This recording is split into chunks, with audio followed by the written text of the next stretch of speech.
Hey YouTube. So driving the Subaru Ascent, I'm actually on my way to the dealership right now because the suspension is literally just giving us a bunch of problems, as you can tell right there. So in this regard, hopefully it does make it the 40 miles to the dealership. We'll see. But yeah, basically this is now the second time we've had an issue with this from before. Oh, that sounds like an axle.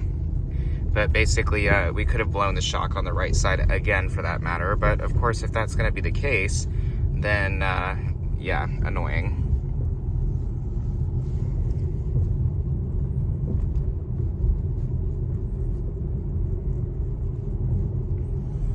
And the sound is definitely coming from the front right. So in that case, we're just kind of SOL. Hopefully they'll replace it under warranty again. But for that matter, I mean, otherwise the car has been fine, but this is a little bit disappointing.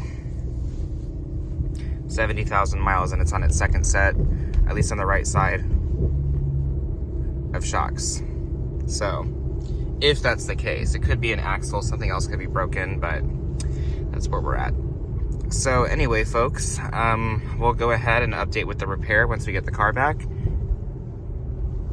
But you'll be able to hear it here.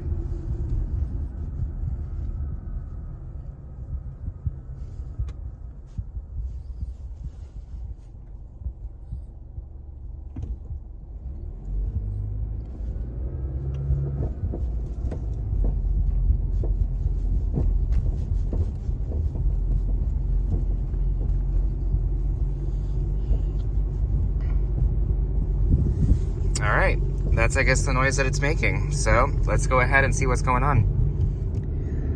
So we're back, and not in the same car. So basically, you know how that went. But in this regard, we will go ahead and give you guys some updates once the dealership gets a hold of us, and we will go from there. But yeah, basically, this is going to be a little bit of a car review on this channel, and we'll go from there, guys. Thanks for watching, and catch up with you soon.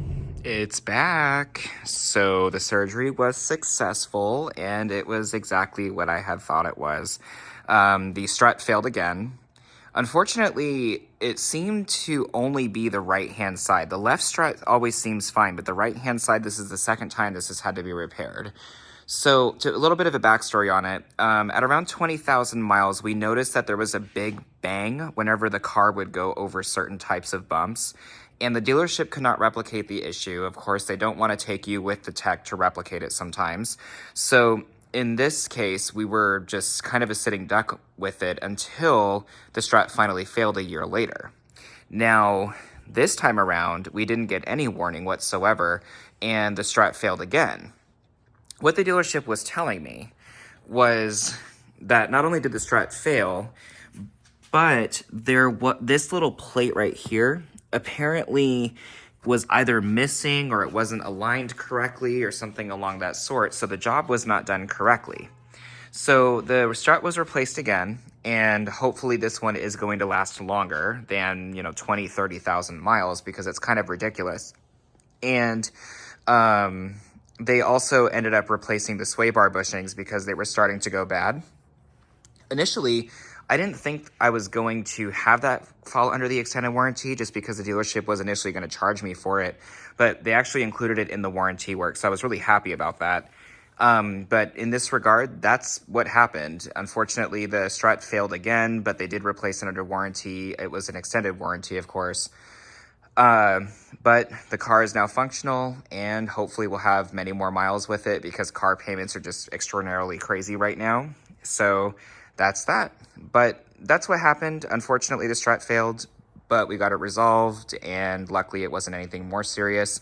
And the car is driving great. So thanks for watching, and if you have any questions, please leave it in the comments. Have a good one.